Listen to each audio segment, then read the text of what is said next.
So the Corsair Crystal 570X is already a very recognizable, very distinct piece of PC hardware. The only thing that really rivals it is its smaller brother, the Crystal 460X. They both have the same glass exterior, both have the same black frame, they have very similar design cues. When I got mine dropped off about 2 months ago, I took it out of the packaging and I was really excited to work with it. But then I had an idea. What if I could take this unique case and make it uniquer?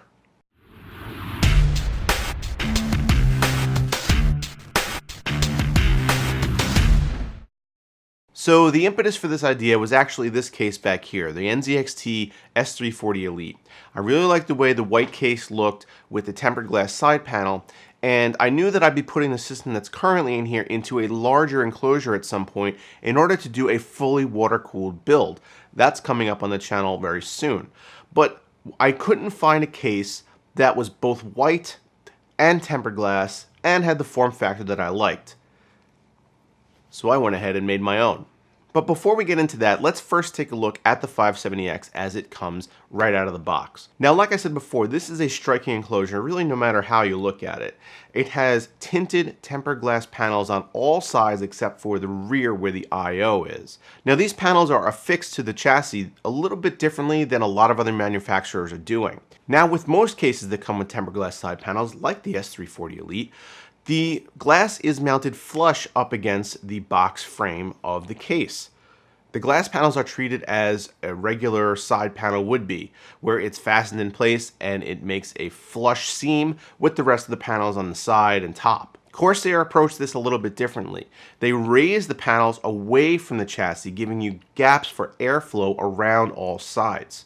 This is kind of a risky maneuver here because not only will that allow for airflow, but it also makes the case a little bit noisier and will allow for dust to enter if you're not careful and you don't clean the case out often enough. It also makes the case a little bit difficult to transport because you don't have anything necessarily to grab onto. If you grab onto the glass panels themselves, they are only held on by very small screws. You also have direct visual access to all sides of this case. There is nothing that is obscured. If your cable management isn't on point, people are going to notice. So while the 570X does present several unique building challenges, it also is something that will look completely different than anything else on the market once it's done and on your desk. However, there were a couple of things about this case that I wanted to fix, and doing this project allowed me to make those fixes at the same time. The first thing is the power supply shroud. I'm not entirely thrilled with how it leaves the side open. The whole point of the power supply shroud is that you don't see the power supply or the associated wires before they get routed in back behind the motherboard tray. The fact that the power supply shroud on this case is open defeats that whole purpose. I really don't know why Corsair made this kind of decision, but I was able to fix that and we'll see it in a second. The second thing is that there are no pass-through holes for your front panel I/O cables on the top of the power supply shroud. This means that you have to route your cables through one of the rubber grommets in order to get it onto where it needs to be on the motherboard. This is a little bit annoying because on a case that's this exposed, where you could see every angle, it almost seems like they're making you make choices with your cabling that would make it look sloppier. So what I did was I completely stripped the case down to its bare frame. That means that only the chassis rails themselves were still together. I guess I could have taken those apart too, but I don't really think it was necessary for what I was doing. I then brought the pieces over to a place called Mount Airy Powder Coating. Now, they specialize in doing custom metal fabrication and also, as their name implies, powder coating. Now, a lot of what they focus on is industrial stuff, railings, even like car and truck rims. And when I brought the computer case into them, this is the first time they'd ever worked on a project like that. But I explained what I needed and we were able to get it done. All right, guys, it is finally back. Now, this took almost 3 weeks to get back. Powder coater, I guess, was a little backed up. They said it took about a week to actually do this once they got everything started. They had to dip the case to strip off the existing finish and then apply the powder coat and bake it. And I had them make this piece, which you guys will be able to check out shortly once I put everything back together. But that's I kind of have it mocked up here. That's how it goes. But everything is Nothing is fastened right now. I got a box full of parts over here. This is the expansion slot covers.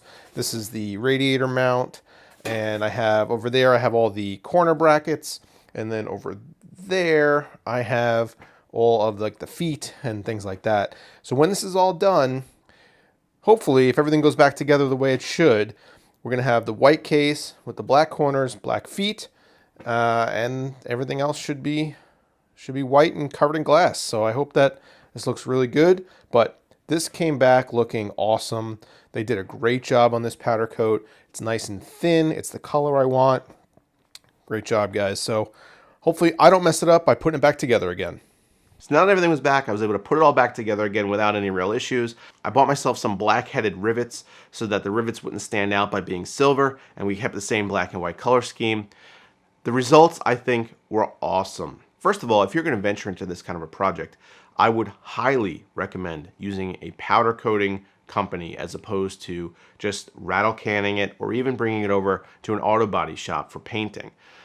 The powder coating process is baked on. It's a much stronger, uniform finish than you'll find from any spray can or spray paint application of any kind. It's not going to chip or scratch that easily. You'll be able to manipulate the case during the build process without any issues, and the finish should stay looking as it does from the factory for a real long time. The power supply shroud that I concepted, mocked up, and gave to them, they were able to finish very nicely, powder coat it in the same white color, and then I was able to rivet it in place, and that covers the entire end of the power supply the way I want it to, while leaving a little bit of gap at the bottom and at the back of the case in case I need to route any cables back through there for some reason. Before I gave them the case, I also took my Dremel and I cut several smaller holes into the top of the power supply shroud. This will allow for cable pass-through. And I didn't need to make them big. These holes are just gonna fit, like I said, the HD audio cable, the front panel USB, or the power and reset switch cables. This will make for a much cleaner application as we're not going to have to route the cables from the side through the rubber grommets. So this case is going to be used in my next water cooling project. Within the next month or so, I'm going to be getting a whole bunch of stuff in from watercool.de. They're the makers of the Heat Killer 4 series of components. We're going to start on this project using this stuff that's in this build back here. We're going to transfer it all into the 570X, and hopefully it comes out looking real sharp. I have high hopes. So what do you guys think of my white Corsair Crystal 570X? I'm not entirely sure if it's the world's first. It might be, although I probably would imagine that other people have this kind of same idea. It's definitely one of very few white 570Xs that exist right now. And I hope that the build process goes smoothly and we end up with a really stunning piece to put on the desk behind me. Thanks for watching, guys. As always, I'm Brian with BPS Customs. Get subscribed to the channel if you're not already. Hit that like button down there if this video pleased you in any way, and I'll see you next time.